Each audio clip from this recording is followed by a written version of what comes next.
By the way, thank you so much for sending us $1,000 every month. It was supposed to be a simple expression of gratitude during a phone conversation. For the past few months, my son and his wife have been depositing money into our account for my husband John and me. But I felt it was time they started spending the money on themselves instead. That was what I intended to say, but my daughter-in-law, Kate, reacted unexpectedly. I don't think we've been sending any money.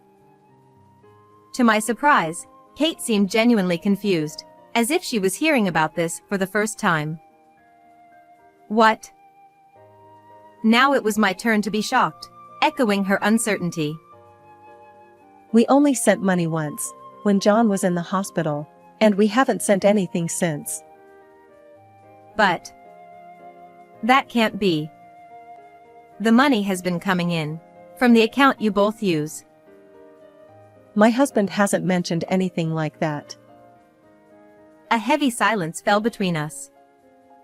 I had assumed that the remittances from my son were something he had discussed with Kate. After all, they are a married couple, and it only makes sense that they would have agreed on the amount they were sending us to support our daily needs. So, if neither Kate nor I knew about this ongoing support, what could it possibly mean? Then, a week later. No way! This can't be! When we discovered the truth behind the money, our faces contorted in fear. My name is Beth. I'm a stay-at-home wife who has finished raising my son and now spends my days leisurely. Since my son got married and moved out, I've been living with my much older husband, John, relying on his pension. I want to contribute to our household finances, so I've been trying my hand at being a handmade craft artist, but the income one earns is barely a drop in the bucket. Welcome home, John. I'm home. John replied. In the evenings, John, who works a few times a week as a senior worker at the local office after his retirement, comes home. When I greeted him while preparing dinner, I noticed he was carrying large packages in both hands, apparently bringing in the mail. It's a gift from Kevin. You went to Boston this time. John said. When I opened the package placed on the table, I found beans from a famous, long-established shop in Boston inside. There was also a family photo of my son Kevin, his wife Kate, and their middle school daughter Brianna, which made me smile warmly. Kevin and Kate love to travel, and every time there's a long weekend, they go somewhere new and send us souvenirs like this. They also visit us frequently, and being able to see the three of them and hear about their trips has become one of my pleasures. I'd love to visit Boston someday, I said. Since marrying John, I've never worked outside the home. But because of that, I sometimes realize how narrow my world is and feel a bit naive. Unlike Kevin, I've never traveled far on my own. It's not necessarily a bad thing, but I can't help feeling that I might be missing out on something. One day, in the midst of our peaceful days, I suddenly received a phone call from the local office. I wondered what it could be, and to my shock, I was told that John had fallen down the stairs and had been taken to the hospital. I rushed to the hospital where he had been transported. Fortunately, his life was not in danger, but he had broken his leg, so he would have to stay in the hospital for a while. When I informed Kevin, he made time in between his work to come right away. Kevin said, "Long time no see, Dad and Mom. I heard you tried to impress a young girl by carrying something heavy, and ended up falling, didn't you?" John replied. I'm really embarrassed. When I heard how John had fallen down the stairs, I couldn't help but sigh, just like Kevin, who was also shaking his head in exasperation. At his age, I wish he would understand the limitations of his body better. Kevin continued. By the way, it must be tough to cover the medical expenses with just Dad's pension, right? I've arranged for some money on our end, so please use it for the treatment costs. There's no need to go that far. We have enough savings for that, and I'd rather you use that money for yourself, Kate, and Brianna," I said, surprised by his sudden offer and shaking my head. We live a modest life, so even with the hospitalization, we're not in a situation where we're struggling financially. John also nodded in agreement, though he looked a bit troubled. However, Kevin was adamant. Don't worry about it. This is my way of showing filial piety. Hearing the word filial piety made me feel weak. The fact that my son, even after starting his own family, still cares about us so much filled me with more joy than a sense of guilt. I didn't want to waste Kevin's thoughtful gesture. "Thank you. If you insist that much." In the end, we gratefully accepted Kevin's offer. After that, a significant amount of money was deposited into our account from Kevin. However, I decided not to use it and to save it for Brianna, who would likely need it in the future. But then, that's strange. There's another deposit. A few months later, when I went to the bank to withdraw some money, I noticed that Kevin had made another deposit. And it wasn't just a one-time thing. For the past few months, a fixed amount had been deposited into the account every month. Puzzled, I decided to contact Kevin again. When I spoke to him on the phone, he responded casually. Kevin said, Well, rehab and doctor visits cost money, right? It's part of the treatment costs.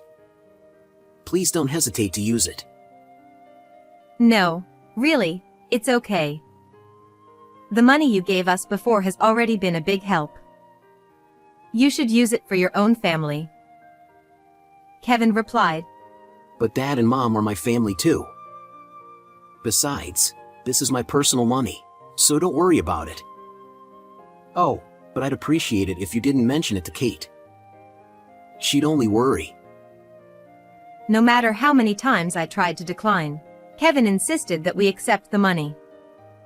While I appreciated Kevin's thoughtfulness, I felt uneasy about receiving more money when we didn't really need it.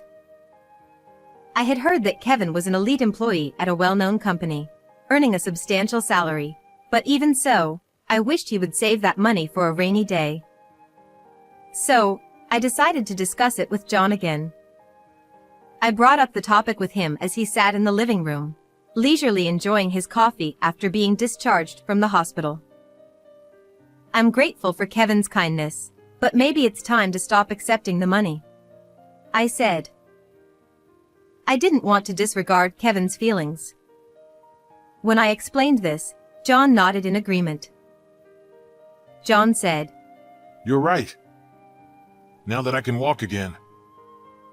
Although John couldn't run or lift heavy objects after being discharged a few months ago, he had recovered enough to manage daily life without any problems.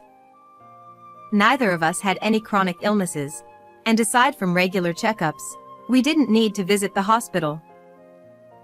Exactly. And my jewelry sales have been doing well too. I think it's time we firmly refuse the remittances, I added. John agreed. "Yes, let's do that." After discussing it, we decided to turn down Kevin's remittances. Not only did I talk to Kevin, but John also assured him that we were doing fine. Though Kevin was a bit reluctant, he eventually understood. When Kevin kindly said, Let me know if you ever need anything. it warmed my heart. However, the following month, I noticed that another remittance had been sent. This time, it was not to the account we usually use, but to the account that my husband and I had set up for savings. Oh, he's still sending money. Even though I've told him repeatedly that it's not necessary. The sender was, of course, Kevin, and I couldn't help but be exasperated by his stubbornness. But then, a sense of unease crept into my mind. This savings account is primarily managed by John. Moreover, the remittance from Kevin was $1,000 each month, a significant amount that had been deposited regularly since John's hospitalization. That's strange. John never mentioned anything about this.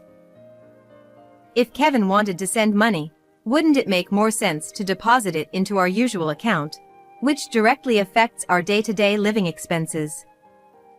It almost seemed as if something was being hidden in this account that I rarely checked. Surely not. I dismissed the possibility that crossed my mind, thinking it couldn't be true, but the fact remained that John hadn't mentioned these deposits to me for such a long time. The more I thought about it, the more I couldn't shake off my concern. That weekend, unable to shake off my unease, I decided to secretly call Kate. I used the excuse of asking about Brianna, who had been so busy with her extracurricular activities lately that we hadn't seen much of her. Kate said, Brianna is doing great, though she's been keeping us on our toes. Just yesterday, she got so excited that she slipped in a puddle and came home soaked. That sounds like a handful. But I'm glad she's doing well, I replied, chuckling at the adorable stories Kate shared. Then, I casually brought up the matter that had been bothering me. By the way, Kate, thank you so much for sending us $1,000 every month.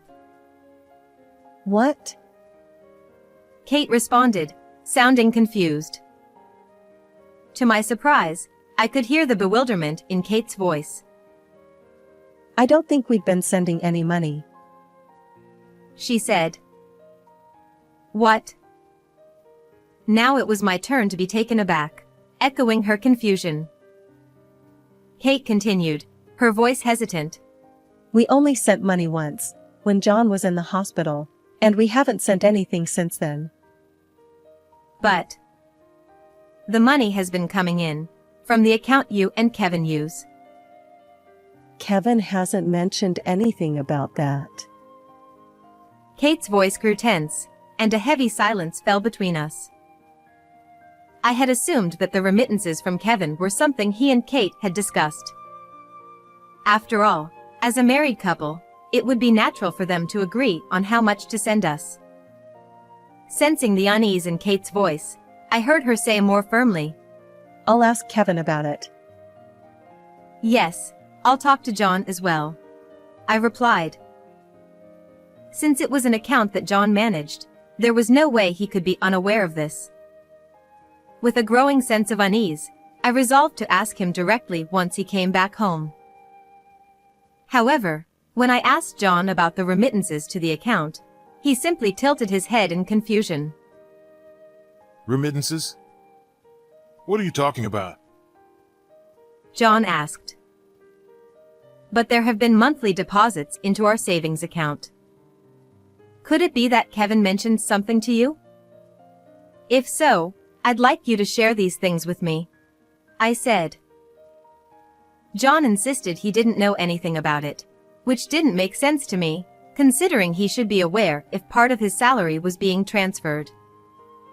Even when I pressed him, asking him to tell me the truth, John kept insisting that he knew nothing. I'm telling you, I don't know anything about this. Besides, we hardly ever use that account, John said, growing agitated. That's true, but I began. Frustrated, John stood up abruptly and left the room, his footsteps heavy with irritation. In the end, I was left with no new information, and my questions remained unanswered. A few days later, I received a message from Kate suggesting that we meet in person. She didn't mention the reason, but it was probably about the remittances. Thinking so, I chose a day when John wouldn't be home, and we agreed to meet at a nearby cafe. When Kate arrived at the cafe alone, she had a troubled expression on her face. After I told her that I had gotten nowhere when I asked John, her expression darkened even more. And what about on your end? Kate? I asked. Kevin said he hasn't been sending any money either. Kate replied. The outcome, which I had somewhat anticipated, left me silent and unable to speak. A growing suspicion began to form. Could they really be doing something behind our backs? But it seems that there have indeed been transfers from the account Kevin often uses. Kate added. Yes, I secretly brought the bank statement with me, and it clearly shows a $1,000 deposit every month. I said. I pulled out the bank statement from our savings account that I had taken from the drawer at home. Kate also showed me a photo of Kevin's bank statement, and sure enough, the transfer records were there. Kate said, Does this mean that Kevin and John are doing something behind our backs? I'd like to believe that's not the case. I replied. It was strange that they both firmly denied any involvement despite the clear evidence of the money transfers. Even if there was some innocent personal exchange between them, why wouldn't they tell us about it? Come to think of it, John often exchanges emails with Kevin on the computer. I suddenly recalled as we were both lost in thought. I don't want to snoop or doubt John, but maybe I should take a look, I suggested hesitantly. Kate responded. Yes, I'm curious too. John is at work today, right? May I join you? Of course. I'd appreciate your help, I replied. Kate, who seemed just as concerned, nodded seriously, indicating that she was just as eager to get to the bottom of this. And so, we hurried back to the house, determined to check John's computer before he returned. This was the first time I had ever done something like this since John and I got married. Even as a married couple, we had always respected each other's boundaries, knowing that everyone has areas they don't want others to intrude on. As I moved to turn on the computer, my hands started to tremble. Noticing this, Kate gently rubbed my back, trying to reassure me. I'm sure it's nothing. Maybe they've just been secretly saving up for a surprise overseas trip for us or something like that. Kate said. Yes, and if that's the case, we'll just pretend we never saw anything, I replied. Kate's comforting words helped ease my nerves a bit. She was right. My anxiety was making me think the worst, but perhaps they were simply planning something nice for us. With that in mind, I opened the email inbox. But our faint hopes were quickly dashed in the next moment. Oh, what's this attachment in the email? The emails between John and Kevin were mostly ordinary updates, nothing suspicious. However, at the end of one email, there was a short line that read the usual, followed by several attached files. When we opened the files, we both gasped. What? Kate exclaimed loudly. And no wonder.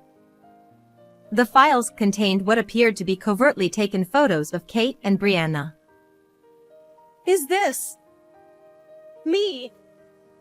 And Brianna too?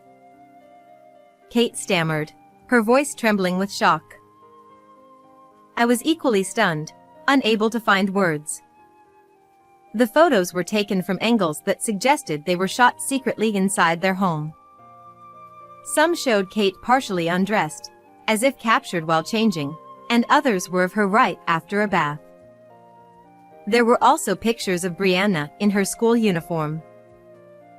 No, this can't be happening. What is going on? Kate cried out. Wait. Could it be that this folder? I said, recalling an oddly placed photos folder on the home screen. With trembling hands, I clicked on it. As I waited for the photos to load, feeling as though I could barely breathe, What appeared on the screen were numerous covert photos of Kate and Brianna. Kate let out a small gasp. Aw, Judging by the sheer number of photos, this wasn't something that had started recently. It dated back to around the time those mysterious $1,000 remittances began. no. Could Kevin and John really be behind this? Kate said, her voice faltering as she collapsed into a chair, her strength drained. I, too, struggled to process the shock, feeling deeply betrayed. As I gently rubbed Kate's trembling back, I spoke with newfound resolve. Kate, I know this is painful, but we can't just let this go. We need to come up with a plan. Yes. We have to do this, for Brianna's sake. Kate replied, bravely forcing a smile through her tears. 1 month later, it was John's birthday party. When I invited Kevin and Kate, saying I wanted to throw a birthday party for John, they gladly agreed to come over. We decided to hold the party on the weekend instead of on John's actual birthday so that everyone could be there. Happy birthday, Dad. Kevin said. Thank you. John replied. Both Kevin and Kate brought gifts, and John seemed genuinely happy. It's a shame that Brianna couldn't make it because of her club retreat. John said. Yes, but it's understandable. She's working hard, I replied. Although Kevin and Kate came, Brianna was too busy with her club activities to attend. However, she had sent a gift with Kevin, which included a letter and a mug. Once everyone was comfortable and the mood was light, Kate clapped her hands to shift the atmosphere. Actually, Mom and I have prepared a very special gift, haven't we? Kate said. Yes, something truly special, I added, exchanging a meaningful glance with Kate. That sounds great. I can't wait. John said, his eyes lighting up with anticipation. As John looked on eagerly, Kate handed him a large basket. The contents were hidden under a checkered cloth. Please, open it. Kate urged. I wonder what it is. John said as he excitedly pulled back the cloth. But as soon as he saw what was inside, his face turned pale. What's wrong, Dad? Kevin asked, noticing John's sudden silence. He looked into the basket himself, and soon, sweat began to drip down his face. Yes, the basket was filled with the covert photos exchanged between Kevin and John. Now, both of you, what exactly is the meaning of this? I asked, standing firm as I confronted them. John's head snapped up as if startled, his face now flushed with anger. You went through my computer without permission. John shouted. Kate! We promised each other when we got married that we'd never look through each other's things. Kevin added, sounding betrayed. I felt like screaming back at them. After all, it was us who felt utterly betrayed, as if everything we had built had been destroyed. How dare you say that? Do you not understand the gravity of what you've done? This is a serious crime. I shouted. And it's not just me. Brianna too. I never imagined you'd do something like this. Kevin! Kate added, raising her voice.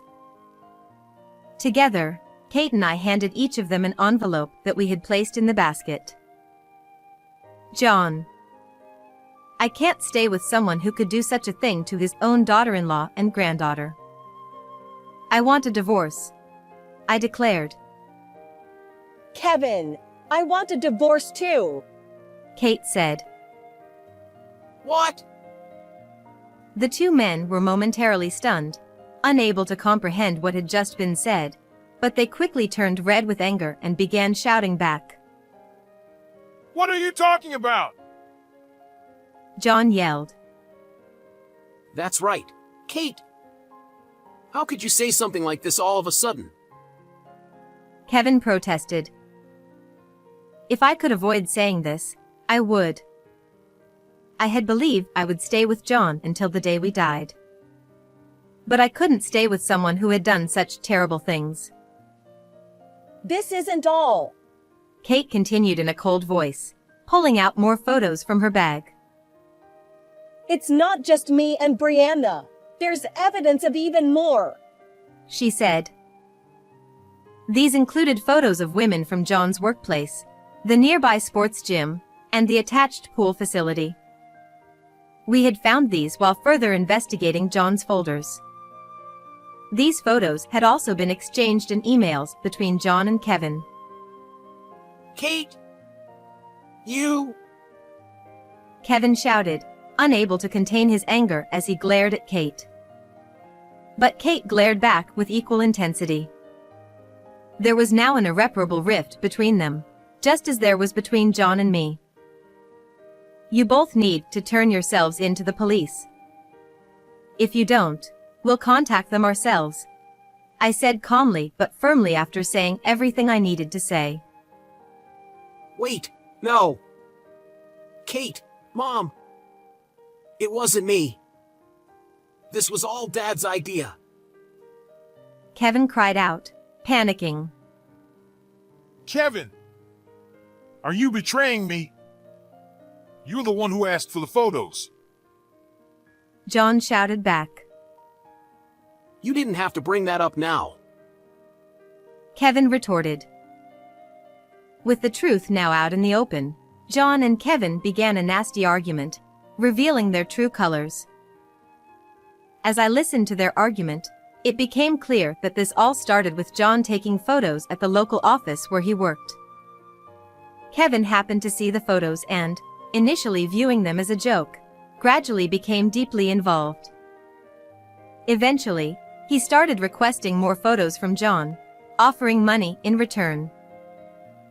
Their exchange of photos escalated, with Kevin taking secret pictures of Kate and Brianna, while John, even during his hospitalization, was secretly photographing nurses and rehabilitation staff. It was purely by chance that I discovered their financial transactions.